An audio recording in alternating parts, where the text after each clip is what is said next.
Bismillah, maanta waa cashirkeenii labaad. Cashirkii hore waxaan soo sharaxnay maadada civil engineering waxyaaba ay ka kooban tahay. Marka maanta waxaan u aragnay maadadan inaan ku bilaawno maadooyinka civil engineering. Waa maadada mechanics, waxaa lagu qaataa semesterka koowaad. dad qaar arday ayaa ku qaadato semesterka labaadna waa lagu qaataa. Waa adiga first yearka ayaa lagu qaataa maadadan mechanics. Badanaa ardaydana waa ka cawdan. waana maado run ahaantii aad iyo aad very basic u ah civilka. marka waana si kale haddii aad u fiirisana waxay tahay maadooyinka aad u xiriira ee maadooyinka civilka aad ugu muhiimsan, sida inaad civil engineering haddii aad hami fiican ka leedahay. waan guda gelaynaa maadadan insha allah. mechanics maanta marka waxaan ka hadlaynaa mechanicska. waxaa waaye wax theory badanaa ma lahan, aad iyo aad waa waxyaabo xisaabo aad iyo aad u fara badan. waxaan isku dayi doonaa inaan mechanicska u sharxo bit by bit, macnaha cadcad inaan u kala dhigo ayaan isku dayi doonaa si aad u fahantaan. marka hore maanta waxaan kaliya ka hadli doonaa qaybta theoryga. insha allah next lesson 3 lecture 3 ayaa waxaa lagu qaadan doonaa xisaabaadka gudaha iyo sida uu kala fududeeyay. insha allah qaybta maanta theoryga ayaa ku fargareynaa. waxaan ka hadli doonaa saddexdan mawduuc. introduction to mechanics aan ka hadli doonaa, equilibrium condition kan waa ka hadli doonaa oo aad iyo aad muhiim u ah, iyo xoogaa yar oo xisaabaada. mechanics waa maxay? mechanics maxaa la yiraahdaa? mechanics waxaa la yiraahdaa is the study of forces that act on bodies. waa barashada forceska awoodda taasoo oo forceskaas oo jarayaan body walaxaha, ama walaxda haddii motion ahaato macnaha restiga ku jirto. forceska macnaha haddii uu buuggaani for example buuggan haddii uu taagan yahay forceska ku dhacay iyo buuggan markii uu socdo forceska ku dhacay, labadaas waxba mechanicska ay ka hadlaysaa. wax kaliya badanaana civilka maadada waa maado static maxaa waaye? static waxaa waaye wax taagan. waa badanaa guryaha waa taagan yihiin, waxyaabaha waa taagan yihiin, laakiin inkastoo badanaa aysan u badnayn statica. mechanicska marka mechanics wuxuu leeyahay qaybo kala duwan. types of mechanics. mechanicska waxaa loo qaybiyaa statics mechanics. waa hadda waxaan ka hadlahay mechanicska waxay la xiriirtaa qaybta awoodda taagan, macnaha awoodda kaliya ay taagan. deals with the force acting on stationary body that means at equilibrium condition. markii oo shaygani uu yahay shay resti ku jiro, awoodda ku dhacayso, awoodda uu jirkaas ama uu helayo forces awooddaas ayaa waxaa la yiraahdaa static mechanics. dynamic mechanicsna waxaa la yiraahdaa shayga markii uu moving oo ku jiro oo socdo, awoodda ku dhacaysana waxaa la dynamic mechanics. badanaa civilka bajularka wax yar ayaa lagu qaataa, jaamacadaha qaar oo kalama qaataan badanaa, laakiin masterka ayaa lagu qaataa qaybtan ayuu u badan yahay bajular civilka. static mechanics dhammaan structureka iyo wax dhanna static mechanics aanu u badan yahay. marka static mechanicska dynamic mechanics maxaa waaye? is a branch of mechanics. waa qayb ka mid ah mechanicska deals with or concerned with oo la xiriirta study of barashada awoodda taas and their effects on motion, iyo saameynta ay ku yeelanayso marka bodygaas oo socdo motion uu ku jiro. statickskana waa marka uu taagan yahay.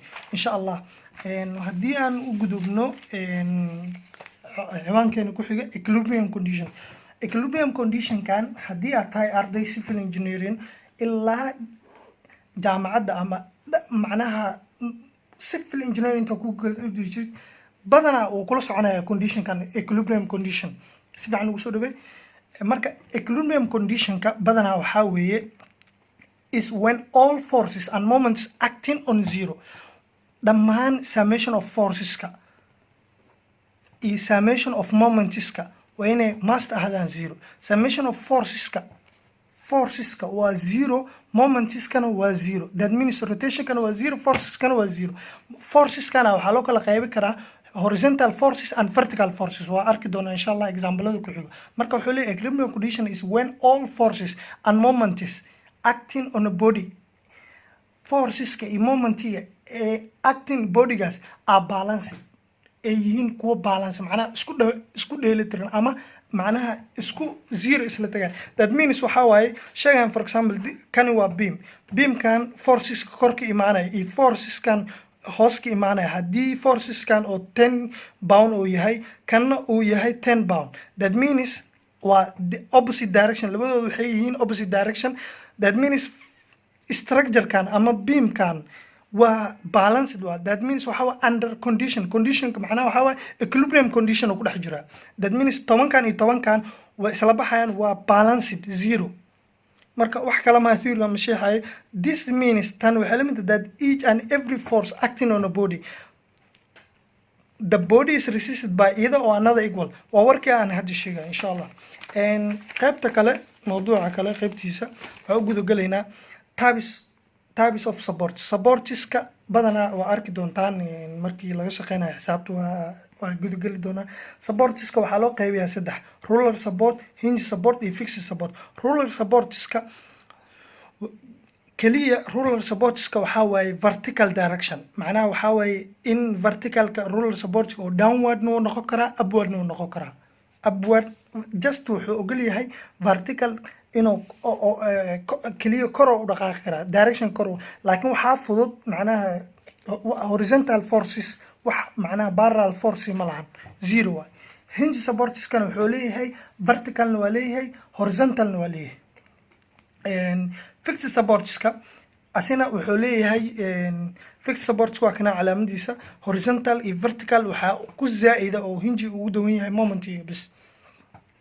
For example, hal example oo xisaaba, example 1 aan dhahno, hal example oo xisaaba, hal example yar aan soo qaadana beamkan waxa uu leeyahay hal roller support, intan waxa uu ka leeyahay hinge support.